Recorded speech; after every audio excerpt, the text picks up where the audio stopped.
Comsewogue, Matt Schneider here as always with this year's first edition of the Comsewogue News. We get going right away with Emily Griffin, who went to talk to Ms. Johnson, the choral instructor, and some students about the new lighting and sounds in the auditorium. Emily? Hi, it's Emily. I'm here with Mrs. Johnson to talk about the auditorium getting new sound and lights. Ms. Johnson, what do you know about the auditorium sound and lights? Well, we're getting new sound and lights, and it's supposed to be complete this week. And we're actually going to be training on Friday on the lighting system, adults and teachers together. Awesome, that sounds great. I heard that we're doing Little Mermaid this year for the main stage musical. Are we going to be able to use the sound and lights in any way for that? Yes, we definitely will be. With the new lighting system, we should be able to use all kinds of different colors, and we have a new cyclorama to project images onto the back screen, so it should be really great. Awesome, thank you so much. Ciara, how do you feel about the auditorium getting new sound and lights? I am really excited. I love sound and I love working with it, and Ms. Johnson was kind enough to say that I could run a couple of the shows and get trained in how to do it, and so I'm very, very excited. Thanks, Emily. With this being October, the presidential election is right around the corner this November 8th. So we went to Rob and Alan to interview some Comsewogue students and get their thoughts on this year's election. Hello, I'm here, Mr. Wessel, and we have a question for you. What do you think about the candidates this year? Well, I think it's, obviously everyone's paying attention to this race because we have two very popular, not in the sense of likability popular, but everyone knows these candidates. And I think that these candidates, it's almost a race for who's the less of two evils, so to speak. Clinton is unpopular because of her, I wouldn't call her a criminal, but I'd say shady past. And Trump is, of course, a businessman who has lots of money. And, so it's going to be interesting to see what's going to happen. Okay, and what do you think the country will be like under Trump? It's hard to say. If Trump wins, I would like to hope that he's going to try and better the country. I would like to see less regulation for business. I would like to see more nationalism perhaps in this country as well. Okay, and what do you think it will be like under Hillary? I think it would be more of what we have now. I think a slow economy, weakening of our position in the world, which I think happened under Obama's presidency. Okay, and do you think if one of them get elected, if they'll be reelected in the next 4 years after that? It's impossible to predict, and one could say is one of the great things about our system is that if the president is a failure, objectively, then they're only there for 4 years. Okay, they can't do that much damage. So I would like to see a good president, regardless of who's elected. But one can't predict if they're going to be a 4-year or an 8-year president. It's very hard to say. Okay.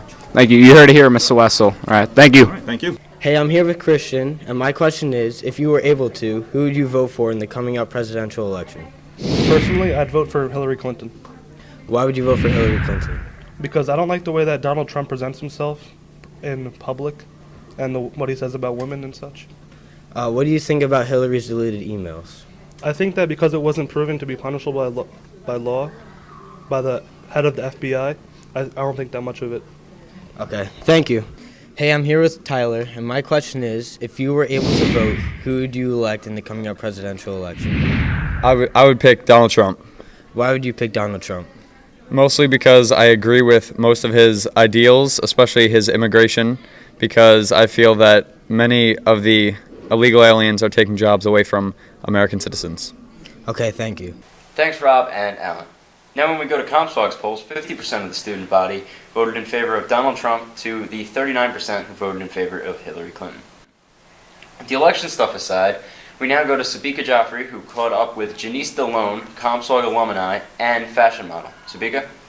I'm here with Janice Delone, an amazing alumnus from Comsewogue High School who has done incredible things in a very short time. She has just walked the Victoria's Secret fashion show and has signed under modeling companies such as the DNA Model Management.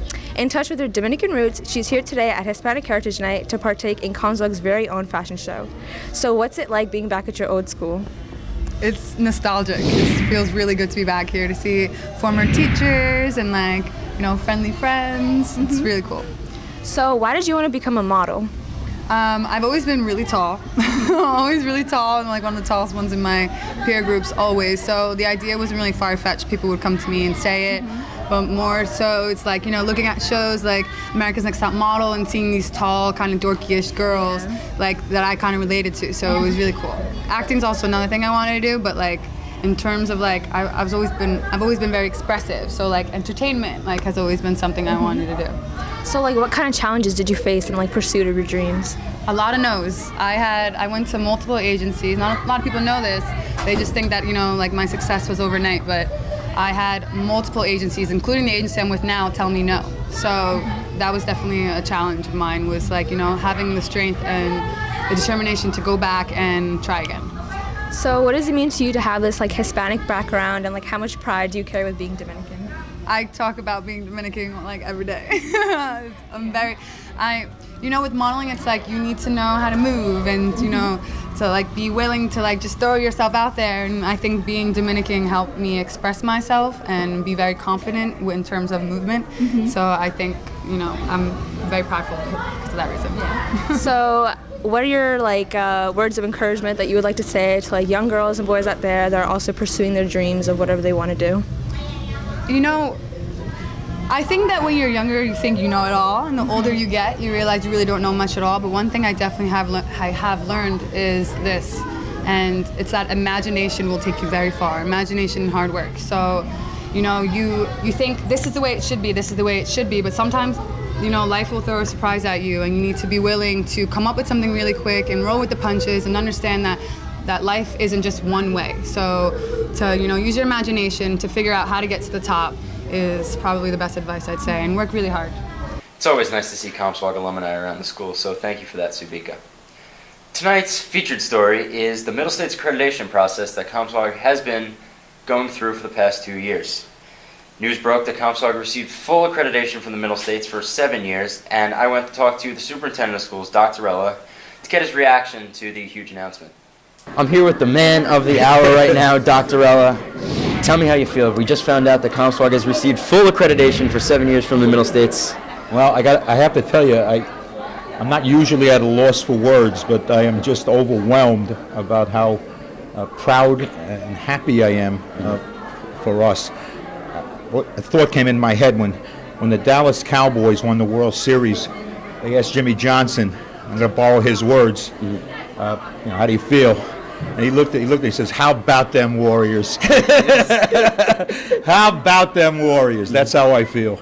I think that we're a unique place. Yeah. We know it. And I'm not bragging about it, I'm just telling the truth. We know this is a special place. To have a group come in who don't know us at all, have no axe to grind, they have no skin in the game, and they presented us with a set of world-class standards that we had to judge ourselves against.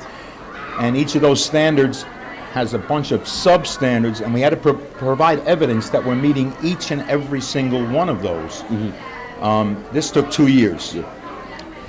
They came now this week, and they got here on Sunday night, and it's Thursday afternoon now. And they spent a full day, different ones in our schools. They met with all the different stakeholders. I think you were part of a meeting with the planning committee you were on. I was part of one of the planning committee meetings. And they talked to students, they talked to parents, they talked to anybody they could talk to. And they're here, their purpose was to validate what we said was true. And they came back. Today I met with them just prior to coming here. It was hard for me to keep it quiet. I'm sure that's an exciting secret. They said that we're receiving Comsewogue, the district, every school, because every school had to meet those standards. It wasn't just, we got rated on the entire district, and we received full accreditation without stipulation. That honestly is an awesome thing, and being a part of one of the students in the groups that met with these people, it's been an outstanding process, and couldn't be happier to be part of the Comsewogue community today and always.